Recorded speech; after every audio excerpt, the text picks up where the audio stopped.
बार फिर से आप सभी का स्वागत है अपने YouTube channel GS lamp education में।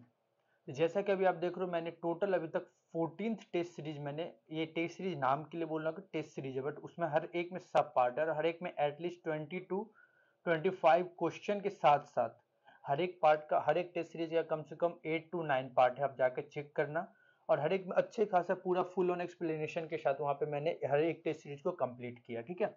और मैं आशा करता हूँ आप लोग को ये टेस्ट सीरीज अच्छा लग रहा होगा, जिस अनुसार से आप लोग अपना प्यार बना रहे हो। तो मैं कोशिश करूंगा कि और इसको अच्छे तरीके से इफेक्टिव वे में मैं इसको कंटिन्यू करूं और इसे हमेशा अभी ये कंटिन्यूसली चलता रहे, ठीक है। तो देखो, आज का जो हमारा टेस्ट सीरीज नंबर 15 था उसका ये पहला पार्ट है, जिसमें आज मैं मोस्ट ऑफ द जो ये पूरा टेस्ट सीरीज चलेगा वो क्या चलेगा, पॉलिटी और प्लस करंट। ये दो चीज आप देख लेना, इस दोनों के पे पूरा का पूरा ये टेस्ट सीरीज चलेगा। और ये मैं लिख के देना, जितना मैं इफेक्टिवली, जितना अपना 100% देके यहाँ पे आप बताऊंगा। एक बार आप वीडियो देखना, फिर आप मुझे बताना कि कितना ही यहाँ पे आपको डीपली नॉलेज के साथ साथ आपको एक एक क्वेश्चन का फुल ऑन एक्सप्लेनेशन प्रॉपरली मिला हो, जो आगे जाके आपको और अच्छे से बेटर वे में जब आप पेपर वगैरह जब दोगे तो आपको पूरा टॉपिक समझ आएगा, ठीक है। जैसे कि देखो, मैं एक एग्जांपल कर दूं, जैसे अभी मैंने यहाँ पे क्या देखा, पहला क्वेश्चन दिया with respect to the prime minister, है ना। तो अब मेरा काम ये नहीं है कि मैं आपको सिर्फ ये प्राइम मिनिस्टर के बारे में बस ये जो 4 लाइन दिया उसके बारे में बता के मैं निकल जाऊंगा, नहीं। अभी जब मैं इस क्वेश्चन को समझाऊंगा तो इससे आपको समझ आ जाएगा। अगर आपको लिटरली अच्छा लगेगा तो आप क्या करना, इसको आगे की ओर फॉरवर्ड करना और देखना, तो आपको और अच्छे तरीके से ये समझ आएगा। तो सबसे पहला क्या बोला जाए, if the prime minister of India belongs to the upper house of the parliament, ठीक है। बोला जा रहा है कि if the prime minister of India belong to the upper house of the parliament, इसमें कुछ 4 पॉइंट दिए हुए हैं और बोला जा रहा है कि इसमें अगर वो हमारे प्राइम मिनिस्टर अगर अपर हाउस ऑफ द पार्लियामेंट से होंगे, अपर हाउस मतलब आपको पता है, एक होता है लोकसभा, सॉरी एक होता है राज्यसभा, ये दो चीज तो आपको पता है। तो यहाँ पे बोला क्या जा रहा है, अपर हाउस की बात की जा रही है। तो देखो, प्राइम मिनिस्टर ऑफ द, आपको पता है prime minister is the leader, जो लीडर होते हैं हमारे प्राइम मिनिस्टर जी जो लीडर होते हैं क्या होते हैं, लोअर हाउस का। मोस्ट ऑफ द टाइम ये लीडर होते हैं, जो प्राइम मिनिस्टर लीडर होते हैं लोअर हाउस के लीडर होते हैं, ठीक है। तो सबसे पहला स्टेटमेंट क्या दिया हुआ पहले ये पढ़िए। He will be not be able to vote in the favour, in his favour in the evidence of the no confidence motion. तो देखो, सबसे पहला स्टेटमेंट हम यहाँ पे लेके चलते हैं, उसके रिगार्डिंग हम आपको पूरा यहाँ पे एक्सप्लेन करने का कोशिश करेंगे। देखो, सबसे पहला स्टेटमेंट क्या दिया हुआ है, he will not be the able to vote in his favour in the event of no confidence motion. तो आपको भी मैंने ऊपर बताया, क्या प्राइम मिनिस्टर जो है ना वो किसके मतलब हेड होते हैं, वो लोअर हाउस के हेड होते हैं। तो वो क्या करते हैं, उन लोअर हाउस में वो अपना कुछ पावर वगैरह, उनके जो कुछ पावर होते हैं, वो क्या क्या पावर उनके होते हैं जो एंजॉय करते हैं। तो सबसे पहला उनका जो पावर होता है क्या होता है, वो एडवाइस देते हैं प्रेसिडेंट को, किसी भी किसके रिगार्डिंग में, विथ रिगार्डिंग टू द कोई भी समन है, ठीक है, या कोई भी समन हो गया, या प्रोपोगिंग के रिगार्डिंग कोई भी सेशन, या जैसे पार्लियामेंट के कोई भी सेशन के रिगार्डिंग कोई भी समन या प्रोपोगिंग के रिगार्डिंग है, तो वो क्या करेंगे, प्राइम मिनिस्टर को एडवाइस देते हैं। पहली चीज वो क्या करते हैं, वो एक तरीके से रिकमेंडेड, वो ही can recommended in the discussion of the Lok Sabha, ठीक है, टू द प्रेसिडेंट किसी भी समय में, ठीक है। तीसरा अगर यहाँ पे बोला जाए तो ये अनाउंस करते कोई भी गवर्नमेंट का पॉलिसी है कहाँ पे, on the floor of the house. ये कुछ इनके हाथ में पावर्स होते हैं जो हमारे प्राइम मिनिस्टर एंजॉय करते हैं, ठीक है। और यहाँ पे ये भी बिल्कुल सही है कि नो कॉन्फिडेंस मोशन में ये क्या करेंगे, नो कॉन्फिडेंस मोशन को क्या कर सकते, they can be, it can be move into the lower house, ठीक है। अगर मान लो, एंड ऑल्सो अगर मान लो कि इन केस, अभी जैसे मैंने ये कब बताया, जब वो लोअर हाउस में होंगे तो क्या करेंगे, नो कॉन्फिडेंस मोशन को वो मूव करवा सकते हैं इन द लोअर हाउस। लेकिन इन केस अभी जो ऊपर दिया हुआ है कि अगर हमारे प्राइम मिनिस्टर क्या है ना वो अपर हाउस के होंगे, तो if the prime minister is the member of the upper house then he is able to vote in the upper house only, ठीक है। ये चीज आपको पता होना चाहिए, he is able to vote in the upper house only। तो मतलब पहला क्या है, he was not able to vote in his favor in the evidence of no confidence motion, है ना। तो आप इसका मतलब क्या हो, जो अभी मैंने बताया, तो थोड़ा थोड़ा क्या हो रहा है, ये बिल्कुल यहाँ पे सही हो रहा है, ठीक है। दूसरा क्या बोला जा रहा है, he will not be able to speak on the budget in the lower house, बिल्कुल गलत है। देखो, प्राइम मिनिस्टर क्या, जो हमारे प्राइम मिनिस्टर वो क्या करते हैं, वो बोल सकते हैं हमारे जो बजट वगैरह के रिगार्डिंग लोअर हाउस में, उसमें वो क्या कर सकते हैं, बोल सकते हैं। तो ये स्टेटमेंट बिल्कुल गलत हो गया। तीसरा, he can make statement only in the upper house, बिल्कुल गलत है ये चीज। एक चीज समझना, जब प्राइम मिनिस्टर क्या कर सकते हैं, स्पीक मतलब बजट के बारे में बोल सकते हैं, लेकिन बट ही, और जो भी हुआ मान लो वो ही एन सी जो भी हैं, he can vote only in the house of which, जहां के वो मेंबर है। अभी जैसे मैंने क्या बताया, तो वो वोट कहां पे कर सकते हैं, जिस हाउस के वो मेंबर है, अगर वो लोअर हाउस के मेंबर हैं तो वो लोअर हाउस में वोट करेंगे, अगर वो अपर हाउस के मेंबर हैं तो वो अपर हाउस में वोट करेंगे, लेकिन वो क्या कर सकते हैं, बजट के बारे में वो बोल सकते हैं। तो सेकंड स्टेटमेंट बिल्कुल क्या हो गया, गलत हो गया। Now come to the third statement, अगर हम बात करें तो थर्ड स्टेटमेंट में हम बात कर सकते क्या बोला, ही will not he can make the statement only in the upper house, बिल्कुल गलत है। अभी मैंने नीचे बताया तो वो दोनों के दोनों हाउस में, he can make the statement means in the both house of the parliament, lower house also and upper house also, ठीक है ना। और जो भी अदर जो भी मतलब अदर जो भी मिनिस्टर्स वगैरह हो वो भी क्या कर सकते, he can they can also speak और attend the session of both houses, ये चीज आपको याद रखना है, ठीक है। तो ये भी स्टेटमेंट क्या होगा, गलत होगा। Now come to the he has become a member of the lower house within the 6 month after being the sworn in, ये भी बिल्कुल गलत है। Prime minister can be member अगर मान लो किसी भी हाउस के अगर पार्लियामेंट के हो सकते हैं, जस्ट लाइक हमारे मनमोहन सिंह, आपने एक एग्जांपल देखा मनमोहन सिंह के बारे में, यहाँ पे मैं बता सकता हूँ प्राइम मिनिस्टर को कोई भी मतलब एक तरीके से ये जरूरी नहीं है, prime minister does not need to be a member of lower house, है ना। अगर मान लो वो अपर हाउस में भी है तो he is also the ready of the member of the upper house, ठीक है। तो ये चीज आपको पता होना चाहिए। इसमें क्या है ना, कोई भी आपको ये यहाँ पे कोई भी 6 महीने 6 मंथ का कोई टर्म एंड कंडीशन नहीं है। अगर वो अपर हाउस के मेंबर है तो उसको 6 महीने के अंदर के लिए ही वो लोअर हाउस में उसको आके बिकम ए मेंबर होना पड़ेगा। इट इज नॉट अननेसेसरी, ठीक है। तो ये स्टेटमेंट भी क्या हो गया, गलत हो गया। कहाँ गया भाई, ये भी गलत हो गया। तो आंसर हमारे पास क्या हो गया, ए हो गया। तो देखो हमने अभी आपके प्राइम मिनिस्टर के कुछ यहाँ पे डिस्कशन के बारे में बताया, लेकिन अगर आपको प्राइम मिनिस्टर का एक मैं छोटा सा समरी आपको बता दूं, तो प्राइम मिनिस्टर के बारे में आपको पता होना चाहिए। प्राइम मिनिस्टर के बारे में अगर आपको थोड़ा सा समरी अगर पता हो, अभी मैंने आपको बताया कि सबसे पहला चीज प्राइम मिनिस्टर में क्या होता है, क्लियर मेजोरिटी होना चाहिए।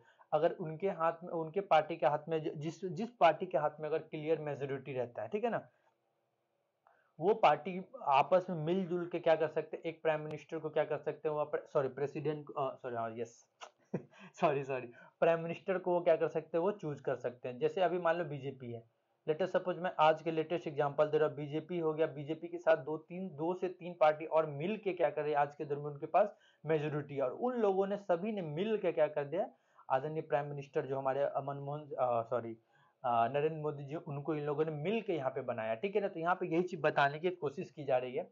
हाँ यहाँ पे ये हो सकता है, अगर यहाँ पे मान लो कांग्रेस होता, कांग्रेस अगर मान लो चार पांच पार्टी मिल के अगर मेजोरिटी वहां पे डिसाइड करते, तो कांग्रेस क्या करते, आपस में मिल के क्या कर सकता है, या तो वो मतलब सोनिया गांधी जी हो गई या राहुल गांधी जी हो गई, या मतलब जो भी उनके पार्टी के सबसे वरिष्ठ नेता जिनको वो चाहते मेजोरिटी के, मतलब एक मिली मेजोरिटी के साथ जो चाहते हो, उनको वो क्या कर सकते वहां पे प्राइम मिनिस्टर वो इंडिकेट बना सकते थे। वो प्राइम मिनिस्टर इंडिकेट नहीं, प्राइम मिनिस्टर वो वहां से बना सकते थे, ठीक है। तो ये चीज आपको पता होना चाहिए।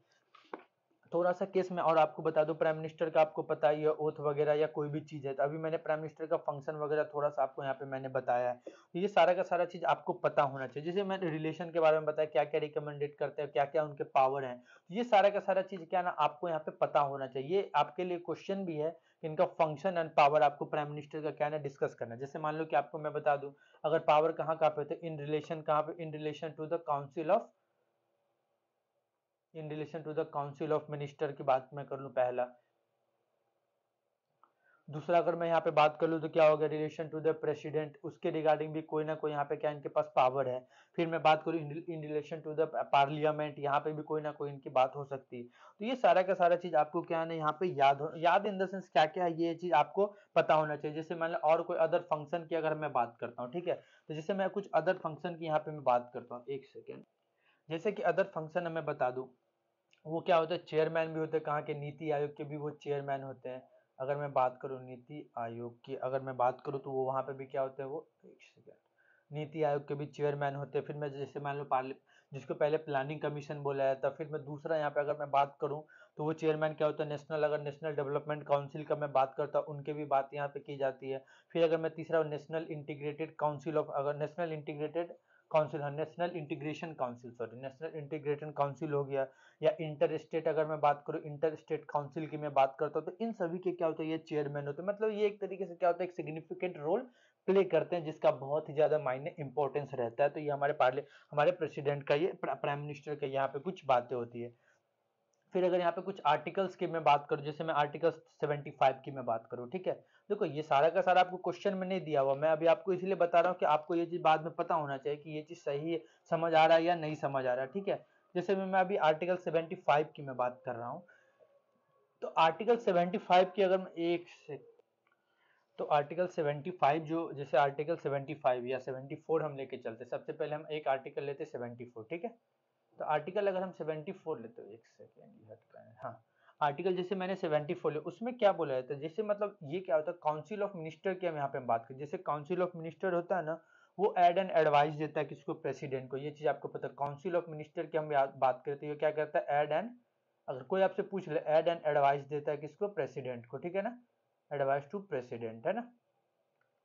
फिर मैं आर्टिकल 75 की अगर मैं यहाँ पे आपको बात करूँ, आर्टिकल 75 क्या बोलता है, जो प्रेसिडेंट क्या करता है वो, सॉरी, प्राइम मिनिस्टर क्या करता है, वो appointment, the prime minister shall be appointed by the president, ये चीज, प्राइम मिनिस्टर किसके थ्रू अपॉइंट किया जाता है, प्रेसिडेंट के थ्रू अपॉइंट किया जाता है। और जो भी काउंसिल ऑफ मिनिस्टर होता है ना, और वो क्या करते हैं, जो भी अदर मिनिस्टर कह दो या काउंसिल ऑफ मिनिस्टर होता है, जो कि अपॉइंटमेंट किया जाता है प्रेसिडेंट के, लेकिन एडवाइस कौन देता है, प्राइम मिनिस्टर देता है, भैया कि हमको ये चाहिए, आप इसको क्या करो, ओथ दिलवाओ, और ये सभी के सभी क्या करेंगे, मतलब प्राइम मिनिस्टर एक तरीके, प्रेसिडेंट एक तरीके से क्या होता है ना, कि वहां पे ओथ दिलाने का वहां पे वो काम करते हैं। तो ये क्या होता है 75 में, article 70।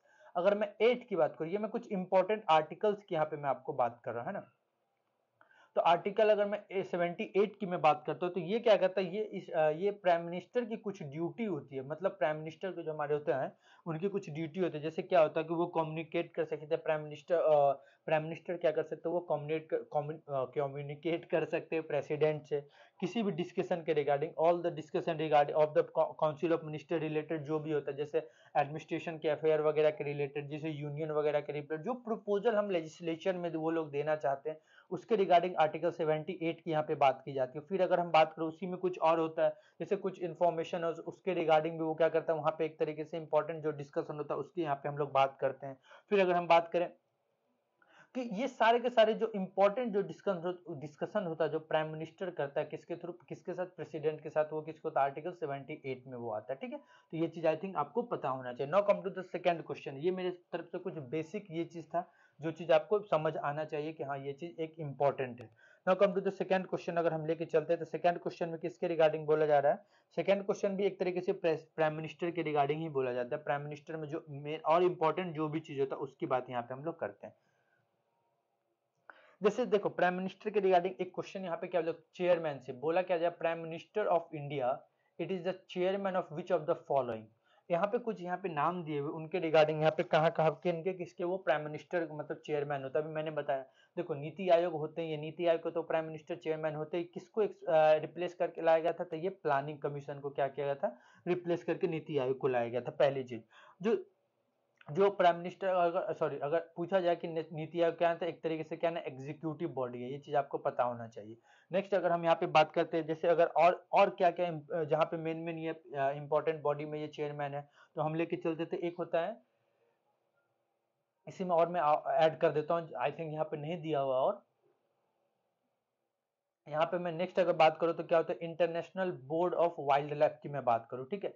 International board of wild life, ये एक तरीके से स्टेचुटरी बॉडी है, जिसको अगर हम जिसका हम बात करें, वाइल्ड लाइफ प्रोटेक्शन एक्ट 1972 के रिगार्डिंग यहाँ पे एक बात होता है, उसके भी ये चेयरमैन होते हैं। नेक्स्ट अगर हम बात करें, जैसे गंगा मिशन वगैरह, नेशनल गंगा मतलब हम बात करें national Ganga river basin authority के रिगार्डिंग है, उसके रिगार्डिंग है। फिर अगर हम बात करें तो न्यूक्लियर कमांड अथॉरिटी है, उनके रिगार्डिंग भी उनके भी ये चेयरमैन होते हैं, मतलब पहले के भी हैं, दूसरे के भी हैं। यहाँ पे मैंने एक ये बताया, जिसको हम लोग कह सकते हैं, जिसको कह सकते हैं इंडियन बोर्ड ऑफ द, जिसको कह सकते हैं Indian board of wild, sorry, Indian board of wild life, ये भी बोल सकते हैं, जो मतलब वाइल्ड लाइफ प्रोटेक्शन एक्ट 1972 की बात कर रहा है।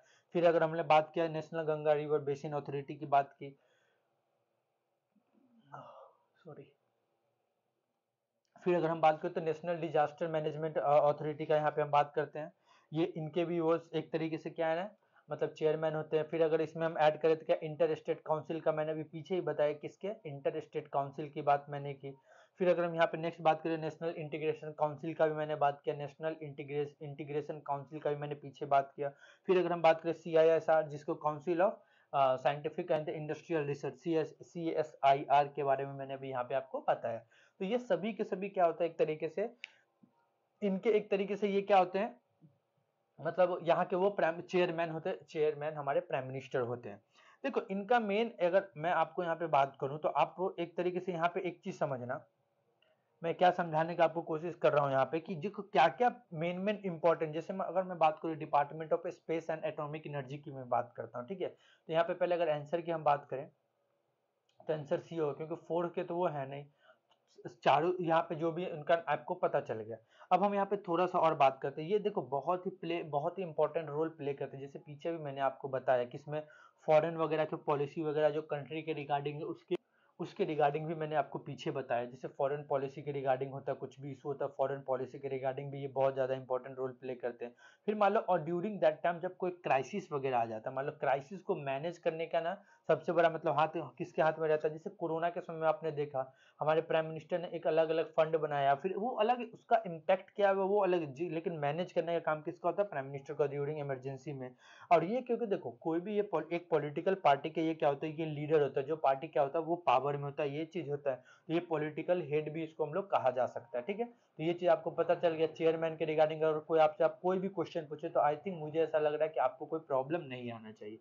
Now come to the next question, बोला क्या जा रहा है, in the context of the vice prime minister, vice president of India, ठीक है। देखो जिस अनुसार से मैंने प्राइम मिनिस्टर आपको पढ़ा है, अगर आप थोड़ा सा दिमाग लगाओगे तो prime minister and chief minister of the state, ये दोनों का दोनों क्या ना आपको थोड़ा सा कॉमन सा आपको लगेगा, इन केस अगर आप इस चीज को अगर आप सही से देखते हो तो। अदरवाइज तो देखो जो भी है वो तो मुझे पता नहीं कि आप लोग देख रहे हो या नहीं देख रहे हो, लेकिन आप थोड़ा सा देखो तो दोनों बेसिक आपको वहां पे मिलते हुए नजर आएंगे। अब देखो वाइस प्रेसिडेंट के बारे में अगर हम बात करते हैं, ठीक है। तो देखो वाइस प्रेसिडेंट आपको ही पता, सेकंड अगर हम इनके बारे में थोड़ा सा अगर बात, तो सेकंड हाईएस्ट अगर हम बात करें, second highest office in the country होता है वाइस प्रेसिडेंट ऑफ इंडिया का, जो जो ऑक्यूपाई वो करते हैं। तो सेकंड हाईएस्ट अगर हम बात करें, highest office in the country होता है, आपको पता है अकॉर्डिंग टू रैंक की बात करते हैं, सबसे पहले कौन होते हैं, प्रेसिडेंट होते हैं, है ना। उसके बाद क्या होता है, वाइस प्रेसिडेंट की यहाँ पे हम बात करते हैं, ठीक है। तो देखो यहाँ पे क्या बोला जा रहा है कि ये रैंक के अनुसार मैंने आपको बताया, अगर आपसे कोई बहुत ही ज्यादा ऐसा होता है कि पूछ लिया जाता है कि ये ऑफिस और मॉडल कहाँ से लिया गया, तो आपको पता होना चाहिए कहाँ का है, ये अमेरिकन है। वाइस प्रेसिडेंट का जो इशू ये लिया गया कहाँ से, ये अमेरिकन है, मतलब वहां के मतलब पढ़ा गया और उसके रिगार्डिंग यहाँ से कुछ लिया गया। तो सबसे पहला स्टेटमेंट क्या बोला जाता है, the constitution has not fix any emolument और the salary for the vice president in their capacity. तो सबसे पहले एक चीज याद रखना, तो कॉन्स्टिट्यूशन सही में ये क्या नहीं, ये फिक्स नहीं किया, the constitution has not fix any emolument और the salary for the vice president in that capacity, okay. ये क्या कर दिया, ये एक तरीके से ही ओनली क्या, अगर हम बात करें he draw his regular salary अगर हम बात करें, तो वो क्या करते हैं in his capacity as ex officio. अगर यहाँ पे आपसे कोई पूछ लिया जाए तो क्या ना, x officio, ex officio chairman हम बात करें राज्यसभा का, ये अपना सैलरी ना ex officio chairman of Rajya Sabha के बिहाफ पे ये क्या करते हैं, ये लेते हैं, ठीक है। ये चीज आपको पता होना चाहिए, इनका कोई सैलरी वगैरह कोई भी ये क्या है ना, एक तरीके से हमारे कॉन्स्टिट्यूशन में फिक्स नहीं है। तो वो एक तरीके से क्या ना, जैसे ये वाइस प्रेसिडेंट कोई बनते हैं तो वो वाइस प्रेसिडेंट बनते ही क्या, तो वो एक्स ऑफिशियो चेयरमैन हो जाते हैं किसके, राज्यसभा के। क्यों, देखो जैसे आपने देखा होगा कोई किसी का शादी होता है, तो शादी होने के बाद क्या होता है, जैसे एक बोलता है ना कि शादी मतलब जॉब लगा तो मतलब ऑटोमेटिकली इसका क्या हो जाएगा, शादी हो जाएगा। तो यहाँ पे यही चीज बात बोला जाता है कि अगर जैसे उसने वो अगर मान लो वाइस प्रेसिडेंट बना तो उसको क्या होगा, x official chairman of Rajya Sabha की गद्दी उसको वैसे ही मिल जाएगी, ठीक है। तो फर्स्ट स्टेटमेंट बिल्कुल सही है। Now come to the second statement, बोला जा रहा है when the vice president act as a president then he and she is entitled to the salary of और allowances payable to the chairman of the Rajya Sabha. देखो सबसे पहले अगर आपको एक तरीके से मैं आपको एक चीज बता दूं, अगर मान लो कोई भी पर्सन, व्हेन एनी पर्सन में यहाँ पे बात करो, या तो वो मान लो कि वाइस प्रेसिडेंट हो सकता है, चीफ जस्टिस ऑफ इंडिया भी हो सकता है, या सीनियर मोस्ट जजेज ऑफ द सुप्रीम कोर्ट भी हो सकता है, अगर वो एक्ट करता है एक्टिंग लाइक अ प्रेसिडेंट, अगर in case president is not present या प्रेसिडेंट का सीट अगर खाली है, तो if he and she any person like vice president या Chief Justice of India या any senior most judges of the Supreme Court, he is acting as a president or discharging the function of the president, तो वो क्या करेगा, on that time he enjoy all the power and immunity अगर हम बात करते हैं, जो भी बेसिक मतलब जो भी चीज एक तरीके से उसको मिलता है, तो क्या होगा, he enjoy all the power and immunity of the president is entitled such as उसका कोई भी अलाउंसेस हो गया, प्रिविलेज हो गया, जो भी होगा वो डिटरमाइन क्या करेगा, प्रेसिडेंट के थ्रू हो, पार्लियामेंट के थ्रू क्या करेगा वो, सॉरी प्रेसिडेंट नहीं, पार्लियामेंट के थ्रू वो क्या किया जाएगा, उसको डिटरमाइन किया जाएगा। तो ये चीज आपको पता होता है। सेकंड स्टेटमेंट बिल्कुल यहाँ पे गलत हो गया, first statement is right, answer क्या हो गया, ए हो गया। अगर आपको लगे वाइस प्रेसिडेंट, तो आप एक बार क्या करना, एक बार आप पढ़ना, अगर आपको कोई इश्यू होगा तो हम आने वाले लेक्चर में एक बार और इसको आपको समझाएंगे। वैसे तो जब मैं अभी पूरा जो क्वेश्चन का सीरीज जो दिया उन्होंने ऐसे बनाया हो ना कि आपको पूरा vice president, president and chief minister, governor, ये आपको कवर हो जाएगा यहाँ पे। फिर भी वही है, फिर से वाइस प्रेसिडेंट ऑफ इंडिया, वही बोला मैंने, ऐसे बनाया कि आपको सारा का सारा चीज यहाँ पे कंप्लीट आपको दिखेगा, ठीक है। बोला क्या, जो violation of the constitution is the ground mention in the constitution for the vice president removal. तो देखो, अगर मान लो वाइस प्रेसिडेंट की ऑफिस की वैकेंसी खाली है, सॉरी ऑफिस खाली है, तो उनको they can occupy in any of the following वे। सबसे पहले अगर बात करो, अगर मान लो कैसे, अगर मान लो वो, अगर मान लो क्या होगा, on the expiry of his tenure, दूसरा रेजिग्नेशन दे देता, तीसरा उसके रिमूवल पे, चौथा अगर मान लो बाय मतलब किसी कारणवश वो डेथ कर जाते हैं, अदरवाइज अगर मान लो कि वो डिस्क्वालीफाई करते, when he become disqualified to hold office, जब तक, और when his election is declare valid, second declare void. तो ऑन दैट केस क्या होता है, उनको क्या एक तरीके से क्या होता है, तो उनके जो ऑफ वैकेंसी होता है, जो वाइस प्रेसिडेंट ऑफिस का, वो क्या कर सकता है, वो ऑकर्स इन इन किस फॉलोइंग वे में क्या होता है, इस चीज को वहां पे देखा जाता है, ठीक है। अगर मान लो कि वैकेंसी है, लेट अस सपोज कि क्या हो गया, वहां पर वैकेंसी होता है, तो अगर मान लो वो एक्सपायरी से वगैरह से पहले भी अगर मान लो उसको क्या किया जा सकता है, फिल किया जा सकता है, ये चीज आपको पता होना चाहिए। लेकिन अगर मान लो कि ऑफिस वैकेंट है किसी की वजह से, जैसे रेजिग्नेशन देने की वजह से, रिमूवल की वजह से, या डेथ की वजह से, तो देन क्या करेगा, जैसे इलेक्शन वगैरह क्या होता है, टू फिल द वैकेंसी, ये चीज एज सुन एज पॉसिबल, अभी मैंने बताया, उसको क्या किया जाएगा, फिल किया जाएगा। तो इलेक्शन के बिहाफ पे उसको क्या किया जाएगा, एज सुन एज उसको क्या किया जाएगा, फिल किया जाएगा, ये चीज पता होना चाहिए, जिससे उसका जैसे जल्द से जल्द न्यू इलेक्टेड मेंबर क्या करेगा, वो जो रिमेनिंग ऑफिस का जो टेन्योर बचा हुआ है 5 साल का, उसको वो क्या करेगा, उसको कंप्लीट करने का वहां पे काम करेगा, ये चीज पता होना चाहिए, ठीक है। नाउ नेक्स्ट बोला क्या जा रहा है कि a formal impeachment process is required for his removal. देखो एक चीज याद रखना, बिल्कुल सही है कि यहाँ पे सॉरी इज नॉट है, यहाँ पे सॉरी, फॉर्मल यहाँ पे कोई भी अगर हम बात करें फॉर्मल इम्प्रीजमेंट कोई भी रिक्वायर्ड नहीं होता, ये इसको रिमूव किया जाता है बाय द रिजोल्यूशन, आपको पता होना चाहिए। He can be remove by the resolution of the Rajya Sabha, he can remove by the resolution of the Rajya Sabha passes by an absolute majority. And एक चीज याद रखना, राज्यसभा के साथ एब्सोल्यूट मेजोरिटी एंड एग्री करना है किसको, अगर एग्रीड करता है हमारा, agreed by the Lok Sabha also, by Lok Sabha also, ठीक है, ये चीज आपको पता होना चाहिए। एब्सोल्यूट मेजोरिटी के थ्रू अगर आपसे कोई पूछ ले तो ये पता होता है। और what do mean by absolute majority, absolute majority एक तरीके से जो मेजोरिटी होता है total number of the house का, ये चीज आपको पता होना चाहिए, ठीक है। कोई इशू है तो यहाँ पे आप पूछ सकते हो मुझसे।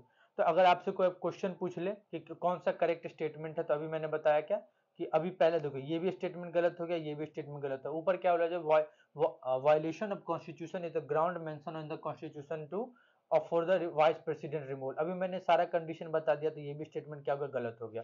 कैसे रिमूवल, वाइस प्रेसिडेंट कैसे वहां से मतलब उनका सीट वैकेंट होता है, या रिमूवल का क्या रिजोल्यूशन के थ्रू प्रोसीजर होता है, कोई ये जरूरी नहीं कि सिर्फ कॉन्स्टिट्यूशन के वायलेशन की वजह से ही ये चीज हो सकता है, ठीक है। तो आंसर क्या होगा यहाँ पे, नन ऑफ द एबव, क्योंकि करेक्ट पूछा है तो कोई का कोई यहाँ पे तो कोई सही है ही नहीं, तो यहाँ पे क्या हो गया, एक तरीके से नन ऑफ द एबव हो गया। यहाँ पे कोई प्रॉब्लम नहीं होना चाहिए। Now come to the next question, क्या बोला जा रहा है, तो अब आ गया power and function of the prime minister. अभी मैंने बताया कि सारा चीज आपको यहाँ पे समझ। नाउ द नेक्स्ट क्वेश्चन बोला जा रहा है, which of the following is correct regarding to the power and function of the prime minister. देखो प्राइम मिनिस्टर के पावर एंड फंक्शन के बाद अभी मैंने पीछे भी आपको बहुत ऐसा चीज बताया है ना। तो आपको सबसे पहला चीज तो पता है, प्राइम मिनिस्टर का जो मतलब एक तरीके से हम लीडर की बात करें तो लीडर ऑफ लोअर हाउस, ये चीज आपको पता ही है। वो क्या करते हैं, he can and advice to the prime minister, sorry advice the president with regarding to the summon and जो भी मतलब सीजन पार्लियामेंट के सेशन के अनुसार जो भी समन या प्रोपोगिंग वगैरह होता है उसके रिगार्डिंग क्या करते हैं, एडवाइस करते हैं प्रेसिडेंट को। अभी मैंने ये भी चीज बताया। वो ये क्या कर सकते हैं, रिकमेंड कर सकते हैं डिसोल्यूशन ऑफ द लोकसभा की बात अगर हम करें टू द प्रेसिडेंट किसी भी समय में, यहाँ पे ये बात किया जा रहा है, ठीक है। तो हम पहला स्टेटमेंट के साथ चलते, क्या बोला, he can recommended dissolution of Lok Sabha to the president at any time, बिल्कुल सही है। He can appoint the person of his choice as a minister. देखो वो अपॉइंट नहीं कर सकते, वो रिकमेंडेड कर सकता है। अभी मैंने पीछे भी आपको बताया, ही कैन रिकमेंडेड, सॉरी ठीक है, he can recommended that person who can be appointed as a minister by the president। ये चीज याद रखना, by president not himself, ये चीज आपको पता होना चाहिए, ठीक है। तो ये चीज आपको, और ये प्रेसिडेंट कैन उसको क्या कर सकते हो, ओनली अपॉइंट कर सकते हो उस पर्सन को एज ए मिनिस्टर जिसको रिकमेंडेड किया गया प्रेसिडेंट के, प्राइम मिनिस्टर के थ्रू, ठीक है। उनको वो एलोकेट भी कर सकते हैं, रिसफल भी कर सकते हैं, मतलब कोई भी पोर्टफोलियो अमंग द मिनिस्ट्री के अंदर। ये बिल्कुल सही, गलत है यहाँ पे, लेकिन जो मैंने बताया वो सही है। After his resignation the council of minister automatically collapse. तो ये बिल्कुल सही है। अगर मान लो किसी भी कारणवश, अगर मान लो उनके रिजिग्नेशन के अलावा मान लो प्राइम मिनिस्टर का अगर डेथ हो गया, या मतलब एक आपातकालीन डेथ हो जाता, तो ऑटोमेटिकली डिसॉल्व हो जाएगा जो काउंसिल ऑफ मिनिस्टर है। ये चीज आपको पता होना चाहिए, ठीक है। या उसके रेजिग्नेशन देने के बाद भी क्या होगा, council of minister automatically collapse हो जाएगा। तो आंसर बिल्कुल थर्ड भी बिल्कुल यहाँ पे सही है। तो देखो फर्स्ट एंड थर्ड बिल्कुल सही है, तो आंसर क्या हो गया बी। देखो जो चीज यहाँ पे आपको मैं समझा रहा हूँ ना, वो चीज मैं ये नहीं कह रहा हूँ कि मैं 50 क्वेश्चन, लेकिन जो 5 क्वेश्चन अगर मैंने यहाँ बताया, उसके साथ साथ मैंने पीछे का कुछ थ्योरी भी आपको यहाँ पे समझा है। तो मैं नहीं चाह रहा हूँ कि हाफ एन आवर से ज्यादा कोई भी वीडियो बने, और मैं कोशिश करूंगा कि मतलब मैं, यही दिक्कत है, मैं अगर कोई चीज एक्सप्लेन करने बैठता हूँ तो यही चीज मेरे साथ होता है कि मैं उसको फुल ऑन एक्सप्लेनेशन के साथ ही मुझे संतुष्टि मिलता है। अभी मैंने 5 क्वेश्चन आपको बताया, मैं अगर कोई और कुछ करूँ तो मैं 2 मिनट में आंसर बता के निकल जाऊं, लेकिन मुझे क्या ना हाफ एन आवर 35 मिनट इसमें लग ही जाता है। तो चलो फिर कोई बात नहीं, हम आगे के क्वेश्चन नंबर 6 से फिर नेक्स्ट लेक्चर में स्टार्ट करेंगे। मैं आशा करता हूं अगर आप यहां तक आ रहे हो तो आपको ये चीज समझ आ रहा।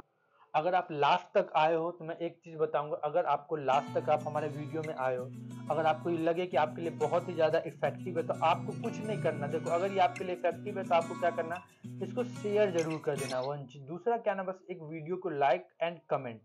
देखो मतलब सब्सक्राइब वगैरह के लिए मैं इसलिए नहीं बोलूंगा ना कि वो आपके मन पे डिपेंड करता है। सब्सक्राइब करने का मतलब क्या होता है ना, कि आपको जो मतलब इसके सीरीज का या कोई भी चीज वीडियो अगर आपको अप टू डेट वहां पे मिल सके, इसलिए वो लोग सब्सक्राइब करते हैं उस चीज को, कि आपको अगर ये अच्छा लग रहा है तो आप वहां पे वो चीज को कंटिन्यूसली देखने के लिए इंसान इसको सब्सक्राइब करता है। लेकिन मेरा मेन मोटिव क्या है ना, आप इसको शेयर जरूर करो, लाइक करो एंड कमेंट जरूर करो। शेयर इसीलिए मैं बोल रहा हूँ ना कि ये चीज उन लोगों के पास जरूर पहुंचे जो इस चीज की बहुत ही ज्यादा रिक्वायरमेंट है, ठीक है। तो ये अभी कंटिन्यू रहेगा। मैं इससे पहले भी इसके रिगार्डिंग बहुत क्वेश्चंस डाला हूँ बीच बीच में, तो मैं ये नहीं कह रहा हूँ कि मैं क्वेश्चन रिपीट भी हो रहा है, तो इस चीज के लिए आप टेंशन मत लेना, आपका ये रिवीजन हो रहा है, इसलिए आप एक बार जाके पूरा लेक्चर देखो, फिर आपको समझ आएगा, ठीक है। मैं आशा करता हूँ आपको ये लेक्चर अच्छा लगा होगा।